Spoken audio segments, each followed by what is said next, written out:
this is Dr. Shakti Ravindran, neurologist from Madurai. நம்ம இன்னைக்கு பார்க்க போகிற டாபிக் வந்து டெக்ஸ்ட் நெக் சிண்ட்ரோம். டெக்ஸ்ட் அப்படின்னா மெசேஜ் நம்ம எல்லாத்துக்குமே தெரியும். நம்ம அதிக நேரம் வந்து கேட்ஜெட்ஸ் யூஸ் பண்ணுறதுனால செல்ஃபோனாக இருக்கலாம், லேப்டாப்பாக இருக்கலாம், வர தொந்தரவு தான் நம்ம டெக்ஸ்ட் நெக் சிண்ட்ரோம்னு சொல்கிறோம். குழந்தைங்கள்லேருந்து பெரியவங்க வரைக்கும் எல்லாருமே நம்ம செல்ஃபோன் யூஸ் பண்ணுறோம், லேப்டாப்பும் யூஸ் பண்ணுறோம். பட் ஆனால் ப்ராப்பர் பாஸ்டரில் நம்ம யூஸ் பண்ணுறதில்ல. அதிக நேரம் கழுத்து குனிஞ்சு நம்ம செல்ஃபோன் பார்க்குறதுனால வர தொந்தரவு தான் நம்ம டெக்ஸ்ட் நெக் சிண்ட்ரோம்னு சொல்கிறோம். இது வந்து ஒரு எபிடெமிக் அப்படின்னு சொல்கிறோம். எபிடெமிக்னா ஒரே நேரத்தில் லட்சக்கணக்கான மக்களை வந்து பாதிக்கக்கூடிய தொந்தரவாக இருக்குது. அக்ராஸ் ஆல் ஏஜஸ், குழந்தைகளையும் பாதிக்கலாம், ஒர்க்கிங் கிளாஸ் மிடில் ஏஜ் குரூப்பையும் பாதிக்கலாம், அண்ட் ஏஜான பீப்புளுமே இதை பாதிக்கிறதுக்கு நிறைய வாய்ப்பு இருக்குது.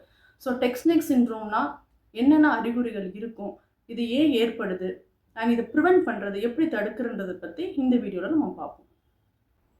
இது நம்மளே உண்டாக்கிக்கிட்ட ஒரு தொந்தரவாக தான் எடுத்துக்கணும்.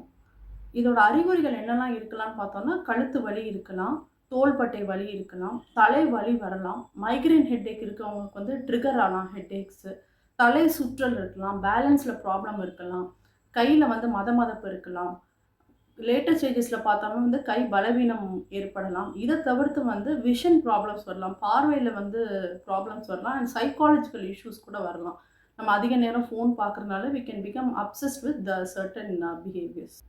ஸோ இது ஏன் ஏற்படுது அப்படின்னு பார்த்தோம்னா, நம்ம கழுத்து ஒன்றும் இரும்பு கிடையாது. கழுத்தில் வந்து நம்மளுக்கு எலும்புகள் இருக்குது. எலும்புக்கு நடுவில் வந்து ஜவ்வு தட்டு இருக்குது, டிஸ்க்குன்னு சொல்லக்கூடியது இருக்குது. அதை சுற்றி வந்து நமக்கு மசில்ஸ் இருக்குது, தசைகள் இருக்குது இல்லையா. ஸோ அந்த தசைகள் தான் ஒரு ஷாக் அப்சர்வராக இருக்குது. நம்ம அதிகமாக வந்து செல்ஃபோன் யூஸ் பண்ணுறதுனால இந்த கழுத்து தசைகள்லாம் வந்து பலவீனமாகுது. இதனால் வந்து நம்மளுக்கு போடுற ப்ரெஷர் எல்லாமே வந்து நம்மளோட எலும்புகள்லையும் ஜவ்வு தட்டுலையும் ஏற்படுது. ஜவ்வு தட்டு விலகி நரம்பு அழுத்தி இந்த ப்ராப்ளம்ஸ்லாம் க்ரியேட் பண்ணுது.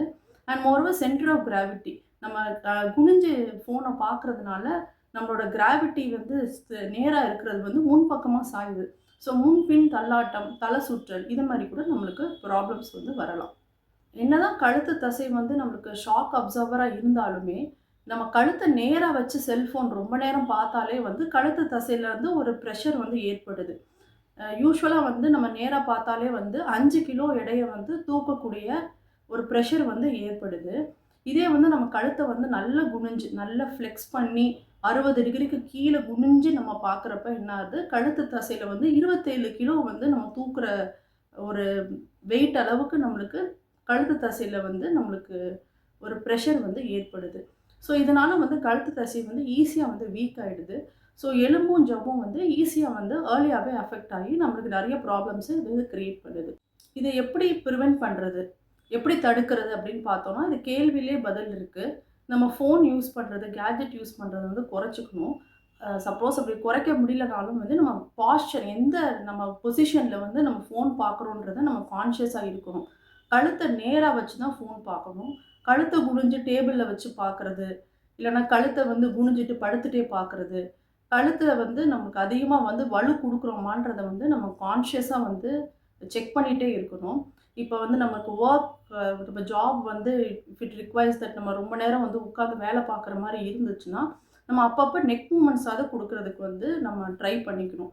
அட்லீஸ்ட் கழுத்தை முன்னும் பின்னும் ஆட்டுறதா இருக்கட்டும், எஸ்எஸ் மூமெண்ட்ஸ்ன்னு சொல்லுவோம், no movement, side to side movement பண்ணுறதா இருக்கட்டும், தலையை சாய்ச்சிக்கிறதா இருக்கலாம். இது மாதிரி எப்போல்லாம் நம்மளுக்கு டைம் கிடைக்குதோ நான் நெக்கை வந்து கொஞ்சம் மூமெண்ட்ஸ் கொடுத்து பழகணும் நம்ம. அண்ட் எப்போவுமே வந்து ஃபோனை வந்து ஸ்ட்ரெயிட்டாக வச்சு தான் பார்க்கணும், குனிஞ்சு வந்து பார்க்கக்கூடாது. ஸோ இது வந்து ரொம்ப சிம்பிளாக நம்ம ஃபாலோ பண்ணக்கூடிய ஒரு விஷயம்தான். பட் நிறைய பேர் தெரியாமல் வந்து நம்மளுக்கு குனிஞ்சு ஃபோன் பார்க்குறதுனால நிறைய ப்ராப்ளம்ஸ்க்கு வந்து அவங்க தள்ளப்படுறாங்க.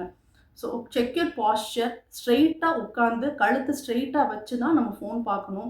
அண்ட் குழந்தைங்க கூட ரொம்ப நேரம் படிக்கிறப்ப வந்து குனிஞ்சு வந்து படிக்கக்கூடாது. அவங்களுக்கும் நம்ம சொல்லித்தரணும், நேராக உட்காந்து தான் வந்து நம்ம படிக்கணும். சப்போஸ் டேபிளுக்கும் அவங்களோட ஹைட்டுக்கும் டேபிளுக்கும் வந்து இது அட்ஜஸ்ட்மெண்ட் சரியில்லைன்னா நம்ம தான் வந்து கரெக்டான அது ஒரு லெவலில் இருக்கான்றதை நம்ம வந்து என்ஷூர் பண்ணணும். தேங்க்யூ.